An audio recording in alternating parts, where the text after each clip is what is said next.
Padmate S30 Review.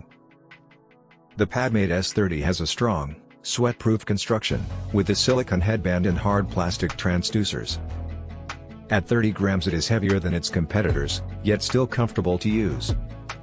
The transducers are big and boxy but do not cause any discomfort. The Padmate S30's control system is not optimal. The volume buttons and on-off switch are expected to be located behind the ear, but only the latter is present. Volume must be controlled by a paired smartphone, which is restrictive. The Padmate S30's pause button isn't located on the transducers, which is usual, and isn't underneath, as typically seen either. It's located on the chassis behind the right ear, which can make it difficult to press.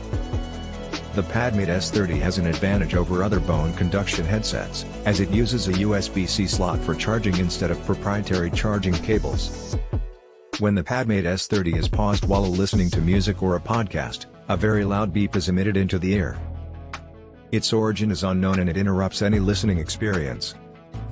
The same sound appears again when the playback button is pressed, which can be intrusive and unpleasant.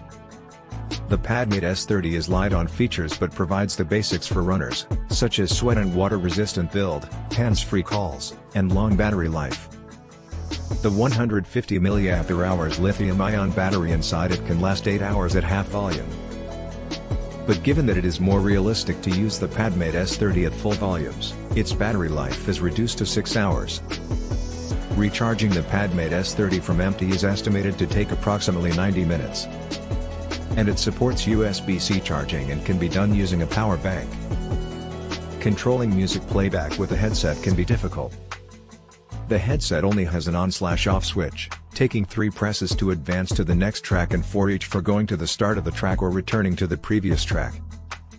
Activation of music control functions and virtual assistants is generally accompanied by a loud beep. The Padmate S30 has an average sound quality suitable for podcasts, radio, and audiobooks, but not ideal for music. The Padmate S30 had no difficulty playing bass, with no tickly vibrations increasing at high volumes.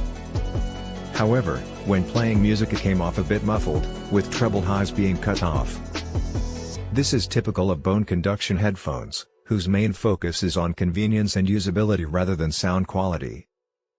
The Padmate S30 is not quite up to the same standard in terms of sound quality as hi-fi headphones and will have fewer details.